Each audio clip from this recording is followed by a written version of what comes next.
जय हिंद दोस्तों।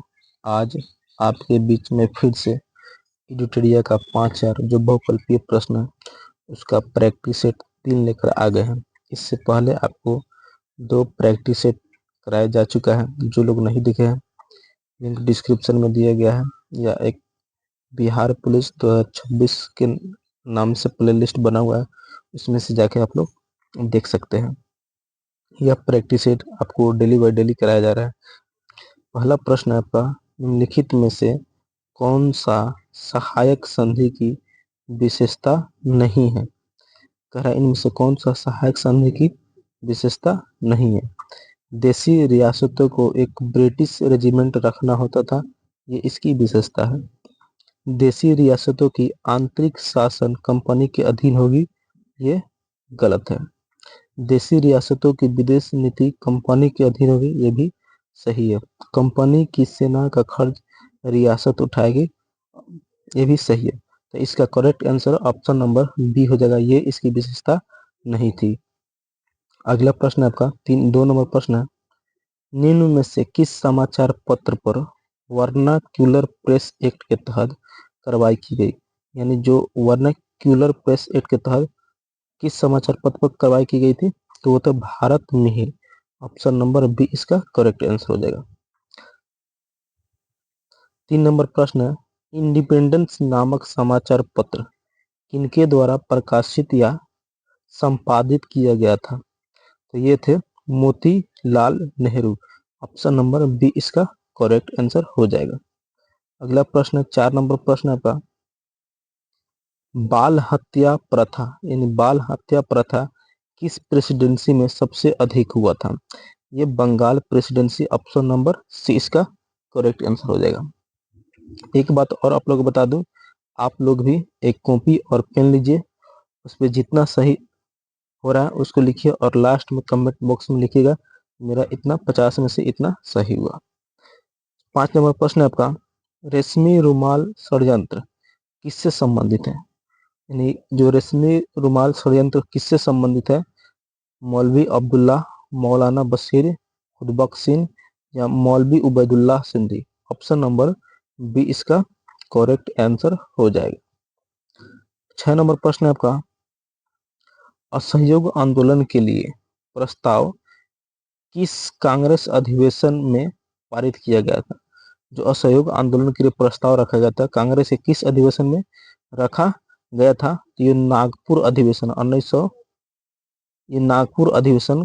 Option number C इसका करेक्ट आंसर हो जाएगा। अगला प्रश्न आपका, निम्नलिखित में से कौन पारिस्थितिकी तंत्र के विषय में सही नहीं है। यानी पारिस्थितिकी तंत्र के विषय में सही नहीं है। यह एक बंद तंत्र होता है, ये सही है। यह एक बंद तंत्र होता है, ये गलत बात है, यही आपका करेक्ट आंसर हो जाएगा। ठीक है, इसकी अपनी उत्पादकता होती है, ये सही है। यह एक प्राकृतिक संसाधन तंत्र होता है, ये भी सही है। यह एक कार्यशील इकाई होता है, ये भी सही। ऑप्शन नंबर ए इसका करेक्ट आंसर हो जाएगा। 8 नंबर प्रश्न है आपका, निम्नलिखित में से कौन प्रसिद्ध जैविक हॉट स्पॉट है। यानी प्रसिद्ध जैविक हॉट स्पॉट है, ये हो जाएगा आपका पश्चिमी घाट। ऑप्शन नंबर डी इसका करेक्ट आंसर हो जाएगा। 9 नंबर प्रश्न है आपका, किस चक्र के संचालन में सौर विकिरण की महत्वपूर्ण भूमिका होती है। किस चक्र की संचालन में सौर विकिरण की महत्वपूर्ण भूमिका होती है, जल चक्र। ऑप्शन नंबर बी इसका करेक्ट आंसर हो जाएगा। अगला प्रश्न आपका, गौतम बुद्ध ने संघ में भिक्षुनी या स्त्री के प्रवेश की अनुमति कहाँ दी थी, दिया था, तो ये वैशाली में दिया था। ऑप्शन नंबर ए इसका करेक्ट आंसर हो जाएगा। अगला प्रश्न 11 नंबर प्रश्न आपका, भारत के किस क्षेत्र में सर्वाधिक दैनिक तापांतर पाया जाता है। दैनिक तापांतर पाया जाता है मरुस्थलीय क्षेत्र। ऑप्शन नंबर सी इसका करेक्ट आंसर हो जाएगा। अगला प्रश्न आपका 12 नंबर प्रश्न पूछ रहा है, 3 जनवरी को उपसौर की घटना होती है। यानी 3 जनवरी को उपसौर की घटना होती है, इसमें से कौन सा सही है। इस दिन पृथ्वी पर दिन और रात बराबर होती है, ये गलत बात है। इस दिन पृथ्वी सबसे ठंडा होता है, ये भी गलत बात है। इस दिन पृथ्वी सूर्य की सबसे न्यूनतम दूरी होती है। ऑप्शन नंबर सी इसका राइट आंसर हो जाएगा। अगला प्रश्न आपका, कौन सी भूकंप तरंगे सबसे अधिक विनाशकारी होती है? सबसे अधिक विनाशकारी होती है तो ऑप्शन नंबर सी एल तरंगे सबसे विनाशकारी होते हैं। एक ट्रिक आप लोग बता दो, देखिए जो लोग प्यार में धोखा खाया रहता है, ठीक है, तो उसका मतलब लव, यानी प्यार में धोखा खाता है और लव सबसे अधिक खतरनाक होता है। उसी तरह पूछेगा ना, भूकंपीय तरंग में सबसे अधिक विनाशकारी कौन होता है? तो एल तरंग विनाशकारी होता है। 14 नंबर प्रश्न है आपका, निम्नलिखित में से कौन सही सुमेलित यानी सही से कौन मेल खाया हुआ है? देखिए, रेड क्लिफ रेखा भारत और चीन, ये गलत है। डुरंड रेखा भारत और पाकिस्तान, ये गलत है। मैग्नी नॉट रेखा फ्रांस और जर्मनी, ये सही है। हिंडनबर्ग रेखा फ्रांस और बेल्जियम, ये गलत है। ऑप्शन नंबर सी इसका राइट आंसर हो जाएगा। अगला प्रश्न आपका, निम्नलिखित में से कौन सी पर्वत श्रृंखला सबसे लंबी है? यानी पूरे भारत में नहीं पूछ रहा है, पूरे देश में सबसे पर्वत श्रृंखला किसकी है? तो एंडीज पर्वत श्रृंखला। ऑप्शन नंबर डी इसका करेक्ट आंसर हो जाएगा। 16 नंबर प्रश्न पूछा जा रहा है आपसे, किस अधिनियम द्वारा केंद्रीय बजट को राज्यों के बजट से अलग कर दिया गया? यानी केंद्र बजट अलग होगा और राज्य का बजट अलग होगा, किस अधिनियम के द्वारा? ये भारत शासन अधिनियम 1919 के द्वारा। ऑप्शन नंबर बी इसका राइट आंसर होगा। 17 नंबर प्रश्न आपका, निम्नलिखित में से किस योजना के आधार पर संविधान सभा का गठन हुआ था? यानी जो संविधान सभा बनाया गया था, किस योजना के आधार पर बनाया गया था? कैबिनेट मिशन योजना 1946। ऑप्शन नंबर ए इसका करेक्ट आंसर हो जाएगा। 18 नंबर प्रश्न आपका, अंतरिम सरकार के गठन की घोषणा, जो अंतरिम सरकार बनाया गया था उसकी गठन की घोषणा कब की गई थी? यह 24 अगस्त 1946। ऑप्शन नंबर बी इसका राइट आंसर हो जाएगा। 19 नंबर प्रश्न आपका, निम्नलिखित में से कौन सा कथन सही है? यानी जो जो दो कथन दिया गया, इनमें से कौन सा कथन सही उसको बनाना है। जब राज्य में राष्ट्रपति शासन लागू होता हो तो संसद को संबंधित राज्य के लिए राज्य सूची पर कानून बनाने की शक्ति प्राप्त हो जाती है। सही है। राष्ट्रपति शासन के उपरांत भी संसद द्वारा बनाए गए कानून को प्रभावित करता है। एक और दो दोनों सही। ऑप्शन नंबर सी इसका राइट आंसर हो जाएगा। अगला 20 नंबर प्रश्न आपका, आर्टिकल 54 का संबंध निम्न में से किससे है? जो आर्टिकल 54 का संबंध निम्न में से किससे है? ये राष्ट्रपति के निर्वाचन से। ऑप्शन नंबर ए इसका राइट आंसर हो जाएगा। 21 नंबर प्रश्न है आपका, निम्न कथनों में से कौन सा कथन गलत है? जो गलत कथन है उसको चुनना है, जो सही है हम उसको पढ़ देना। ठीक है। राज्य लोक सेवा आयोग के सदस्य एवं अध्यक्ष की नियुक्ति राज्यपाल द्वारा की जाती है, ये सही है। राज्य लोक सेवा आयोग के अध्यक्ष या सदस्य कार्यकाल के बाद को पुनः नहीं नियुक्त किया जाता है, ये भी सही है। राज्य लोक सेवा आयोग के अध्यक्ष या सदस्यों के वेतन भत्ता राज्य संचित निधि से दिया जाता है, जबकि पेंशन भारत से, ये गलत बात है। ऑप्शन नंबर सी इसका राइट आंसर हो जाएगा।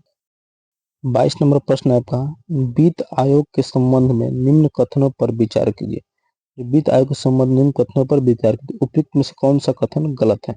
जो गलत है उसको चुनना है। ठीक है।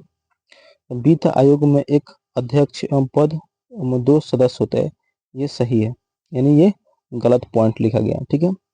इनका कार्यकाल राष्ट्रपति के आदेश के तहत होता है, ये सही है। इनकी पुनर्नियुक्ति नहीं हो सकती, ये सही है, नहीं गलत पॉइंट है। जो गलत पॉइंट है 1 और 3, ऑप्शन नंबर बी इसका राइट। 1 और 3 गलत पॉइंट है, बाकी बी नंबर इसका सही पॉइंट है। 23 नंबर प्रश्न है आपका, निम्न में से कौन आरबीआई की मौद्रिक नीति के मात्रात्मक उपकरण है?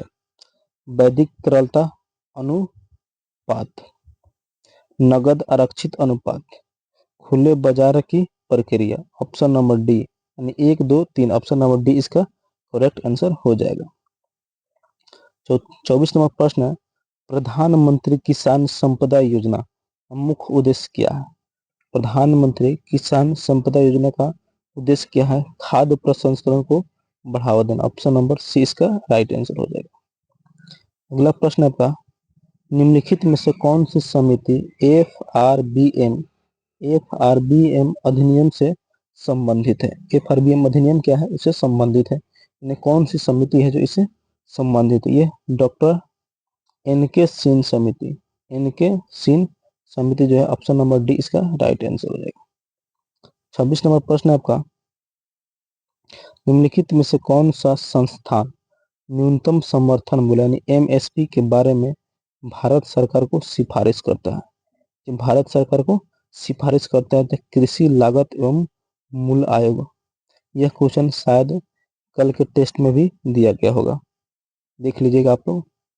अगला प्रश्न है 27 नंबर प्रश्न है, सीता अध्यक्ष का संबंध किससे था? तो सीता अध्यक्ष का संबंध किससे था? तो यह भूमि कर विभाग, ऑप्शन नंबर सी इसका राइट आंसर हो जाएगा। 28 नंबर प्रश्न है आपका, कश्मीर के क्षेत्रीय इतिहास का सजीव वर्णन मिलता है। तो कश्मीर का जो क्षेत्रीय इतिहास का वर्णन किसमें मिलता है? किताब उल रेहला में, किताब उल हिंद में, तुगलकनामा में, या राज तरंगनी में? तो ऑप्शन नंबर डी इसका राइट आंसर राज तरंगनी में मिलता है। सिजदा व पैबोस प्रथाओं की शुरुआत निम्न में से किसने की थी? सिजदा व पैबोस प्रथाओं की शुरुआत निम्न में से किसने की थी? तो बलबन ने किया था। ऑप्शन नंबर बी इसका राइट आंसर होगा। उत्तरी कौन था? एक इतिहासकार था। ऑप्शन नंबर ए इसका राइट आंसर हो जाएगा। 31 नंबर प्रश्न है आपका, शेर शाह के बारे में कथन असत्य है। शेर शाह के बारे में गलत कथन को चुनना है।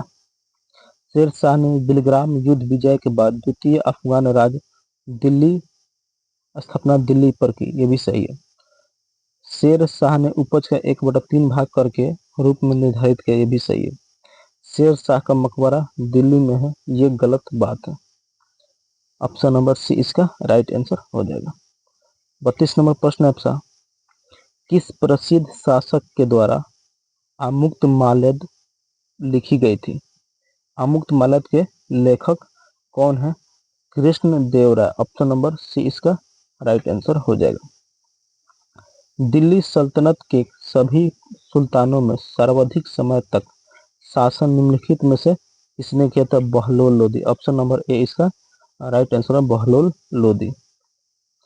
निम्नलिखित में से कौन सा पादप केंद्रक में सर्वाधिक मात्रा में पाया जाता है? यह प्रोटीन पाया जाता है। ऑप्शन नंबर बी इसका राइट आंसर हो जाएगा। 35 नंबर प्रश्न है, प्रकाश संश्लेषण की प्रकाशिक अभिक्रिया क्लोरोप्लास्ट में कहाँ संपन्न होती है? ये ग्रेना। ऑप्शन नंबर ए इसका राइट आंसर हो जाएगा। 36 नंबर प्रश्न है, हेलोफाइट्स होता है। हेलोफाइट्स क्या होता है? जो वे पौधे जो बहुत अधिक मल वाले स्थान पर उगते हैं, नहीं ये नहीं होता। वे पौधे जो शुष्क व स्थानों पर उगते हैं, ये भी नहीं हो सकता। वे पौधे जो न तो बहुत शुष्क और न ही नम जगह पर उगते हैं, ये भी नहीं हो सकता। वे पौधे जो लवणों और मिट्टी में उगते हैं, उसी को हेलोफाइट्स पौधा का। ऑप्शन नंबर डी इसका राइट आंसर हो जाएगा। 37 नंबर प्रश्न है आपका, निम्न में से कौन सा टेस्ट एड्स के लिए किया जाता है? PCR किया जाता है, रिपा नहीं किया जाता है, एलिसा किया जाता है, CD4 किया जाता है। ऑप्शन नंबर डी इसका राइट आंसर है 1, 3 एंड 4। अगला प्रश्न है आपका 39 नंबर, निम्न में से कौन सा रुधिर वर्ग रुधिर प्लाज्मा में कोई एंटीबॉडी नहीं होता है? कोई एंटीबॉडी नहीं होता है, तो A B option number C इसका राइट आंसर। अगला प्रश्न आपका 39 नंबर प्रश्न है, ट्रिपल वैक्सीन TPT कौन सा एक नहीं है? जो DPT का सुई लगा तो उनमें से कौन सा डिप्थीरिया, पुटिस, टिटनेस, पीलिया, इनमें से कौन सा नहीं है? तो ये हो जाएगा पीलिया, इसमें से नहीं। ऑप्शन नंबर बी इसका राइट आंसर होगा। 40 नंबर प्रश्न है, अल्फा कण का द्रव्यमान हीलियम के एक अणु के बराबर होता है। इसके आवेश किसके बराबर होते हैं? तो 2 प्रोटॉन के बराबर। ऑप्शन नंबर सी इसका राइट आंसर होगा। 41 नंबर प्रश्न पूछा जा रहा है आपसे, न्यूटन के किस गतिकीय नियम में बल का व्यंजक यानी बल का परिभाषा दिया गया है? तो द्वितीय गति के नियम। ऑप्शन नंबर बी इसका राइट आंसर हो जाएगा। 42 नंबर प्रश्न पूछा जा रहा है आपसे, सिलिकॉन, जर्मेनियम, कार्बन आदि पदार्थों की प्रतिरोधकता ताप बढ़ने पर क्या होती है? ताप बढ़ने पर क्या होती है? जो भी इसका ताप बढ़ाते थे इसके प्रतिरोधकता घट जाती है। ऑप्शन नंबर बी इसका राइट आंसर होगा। 45 नंबर प्रश्न पूछ रहा है, निम्न में से किस तत्व का सर्वाधिक समस्थानिक होता है? सर्वाधिक समस्थानिक किसका? पोलोनियम। ऑप्शन नंबर डी इसका राइट आंसर हो जाएगा। हाइड्रोजन को जलाने से क्या बनेगा? जब हाइड्रोजन को हम लोग जलाते हैं तो क्या बनता है? पानी, H2। ऑप्शन नंबर ए इसका राइट आंसर होगा। अगला प्रश्न आपका, ग्रेफीन होता है, ग्रेफीन क्या होता है? कार्बन का मिश्र धातु, कार्बन का नैनो प्रतिरूप, कार्बन का संभारिक यानी कार्बन का समस्थानिक, इनमें से कौन हो जाएगा? ये हो जाएगा कार्बन का नैनो प्रतिरूप। ऑप्शन नंबर बी इसका राइट आंसर होगा। 46 नंबर प्रश्न है, विश्व रक्तदान दिवस, ये बिहार पुलिस में पूछा हुआ क्वेश्चन है। विश्व रक्तदान दिवस कब मनाया जाता है? ये 14 जून को मनाया। ऑप्शन नंबर डी इसका राइट आंसर होगा। 14 जून आने वाला है। 47 नंबर प्रश्न है आपका, निम्नलिखित को सुमेलित करें। प्लाज्मा अनुसंधान संस्था, प्लाज्मा अनुसंधान संस्था में गांधीनगर में है। राष्ट्रीय समुद्र विज्ञान पणजी में है। केंद्रीय खाद्य प्रौद्योगिकी संस्था मैसूर में है। और भारतीय मौसम विज्ञान संस्था दिल्ली में स्थित है। चलिए 48वां प्रश्न देखते हैं, पंचरात्र का संबंध किस धर्म से है? इसका संबंध किस वैष्णव धर्म? ऑप्शन नंबर ए इसका राइट आंसर हो जाएगा। चलिए 49 नंबर प्रश्न देखते हैं आपका, एकमात्र भारतीय जिसे रसायन के क्षेत्र में नोबेल पुरस्कार मिला है, इनमें से कौन सा भारतीय है जो रसायन के क्षेत्र में नोबेल का पुरस्कार मिला है? तो सब किसी को मालूम है, Venkat Raman Ramakrishna. Option number A इसका राइट आंसर हो जाएगा। 50 नंबर प्रश्न आपका, भारतीय नौसेना की पहली महिला पायलट, भारतीय नौसेना की पहली महिला पायलट लेफ्टिनेंट शिवांगी स्वरूप बनी है, वह किस राज्य की रहने वाली है? तो बिहार के रहने वाले। ऑप्शन नंबर ए इसका राइट आंसर हो जाएगा। तो आज का 50 क्वेश्चन समाप्त हुआ। आप लोग का कितना सही हुआ कमेंट बॉक्स में जरूर लिखिएगा। हमेशा की तरह कुछ इंपॉर्टेंट फैक्ट्स जो याद करने के लिए दिया जाता है उसको हम रिवीजन करते हैं। तो चलिए सबसे पहले हम ऋग्वेद के बारे में पढ़ते हैं। ऋग्वेद यह सबसे प्राचीनतम वेद है। इस वेद के रचनाओं को पढ़ने वाले को होत्री कहा जाता है। ऋग्वेद को पढ़ने वाला क्या कहता है? होत्री कहा जाता है। इस ऋग्वेद के तीसरे मंडल में गायत्री मंत्र का उल्लेख किया गया है और 9वें मंडल में सोम देवता का उल्लेख किया गया है। ऋग्वेद के 10वें मंडल में 4 वर्ण ब्राह्मण, क्षत्रिय, वैश्य और शूद्र का उल्लेख किया गया है। अगला प्रश्न आपका, इस वेद में इंद्र के लिए 250 और अग्नि के लिए 200 ऋचाओं की रचना की गई है। गोत्र शब्द का सर्वप्रथम उल्लेख ऋग्वेद में मिलता है। इस वेद में गाय के लिए अघन्य शब्द का प्रयोग किया गया। ये सब पॉइंट हो गया ऋग्वेद के लिए, ऋग्वेद के लिए पॉइंट हो गया। ठीक है, ऋग्वेद में क्या करेगा? ऋग्वेद सबसे प्राचीनतम वेद है। ऋग्वेद को पढ़ने वाले को होत्री कहा जाता है। तीसरे मंडल में गायत्री मंत्र का उल्लेख है। 9वें मंडल में सोमदेवता का उल्लेख है। 10वें मंडल में 4 वर्ण ब्राह्मण, क्षत्रिय, शूद्र का उल्लेख है। ऋग्वेद में इंद्र के लिए 200, इंद्र के लिए 250 और अग्नि के लिए 200 ऋचा का उल्लेख किया गया है। गोत्र शब्द का सर्वप्रथम उल्लेख ऋग्वेद में मिलता है। ऋग्वेद में गाय को क्या कहते हैं? अघन्य कहा जाता है। चलिए अब देखते हैं यजुर्वेद। यजुर्वेद किसको कहते हैं? इसकी पढ़ने वाले को अधर्यु कहा जाता है। ये नियमों और विधि विधानों का संकलन किस वेद में दिया गया है? तो यजुर्वेद में दिया गया है। बलिदान की विधि किस में? यजुर्वेद में दिया है। गद एवं पद दोनों में विभक्त है कौन सा वेद? यजुर्वेद, सोमवेद। इस ऋचाओं को उद्गात कहा जाता है। ठीक है, भारतीय संगीत का जनक किस वेद को कहा जाता है? ये पूछा हुआ क्वेश्चन है, बार बार पूछा रिपीट होता है कि भारतीय संगीत का जनक किस वेद को कहा जाता है? तो सामवेद को कहा जाता है। अथर्ववेद, अथर्ववेद इस वेद में सर्वप्रथम औषधि का उल्लेख मिलता है। औषधि का उल्लेख किस वेद में मिलता है? अथर्ववेद में मिलता है। इसमें सभा एवं समिति को प्रजाति की पुत्रिया कहा गया। ये भी आपका पूछा हुआ क्वेश्चन है कि सभा एवं समिति की प्रजाति की 2 पुत्रिया किस वेद में रहे? तो अथर्ववेद में बताया गया। वेदों की संख्या कितनी है? 4, ऋग्वेद, यजुर्वेद, सामवेद और अथर्ववेद। वेदांगों की कितनी संख्या? 6। पुराणों की संख्या कितनी है? 18। और उपनिषदों की संख्या कितनी है? 108। ये सब आपका इंपॉर्टेंट फैक्ट है जो बताएगा, इसको बार बार देखते रहेगा। तो आज के टॉपिक यहीं पे समाप्त होता है, फिर मिलते हैं नेक्स्ट वीडियो में। अगर मेरे द्वारा बताया गया चीज़ें आपको अगर हेल्पफुल लगती है तो प्लीज़ चैनल को सब्सक्राइब, लाइक और शेयर जरूर कीजिएगा। फिर मिलते हैं नेक्स्ट वीडियो में, तब तक के लिए जय हिंद।